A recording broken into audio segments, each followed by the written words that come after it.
با سلام. مراحل باز کردن دریچه گاز 206 تیپ 5 و تمیز کردن داخل اون.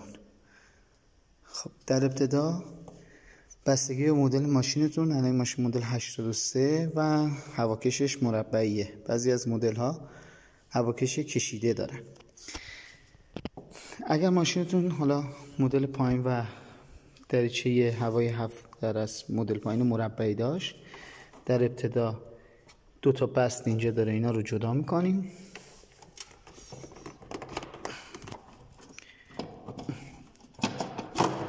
به این صورت کشیده میشه و بیرون میاد. سپس من نور میگیرم، سوکت دریچه گاز رو بیرون میاریم.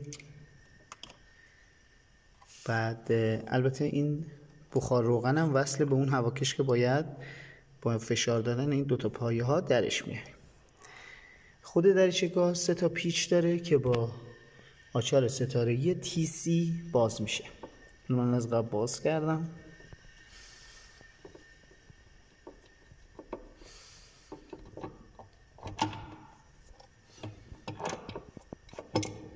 خب دریچه کامل بیرون میاد.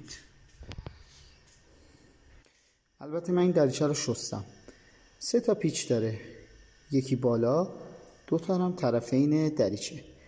اگر اسپری انژکتور شور داشتید با اسپری به این صورت، یعنی سمت یونیت بالا قرار بگیره، داخل یک ظرف با اسپری انژکتور شور میشویید. حالا اگر نداشتید مثل من، با بنزین و فرچه داخل رو کامل تمیز میکنید. بعد مقداری بنزین هم میریزید که کاملا تمیز بشه.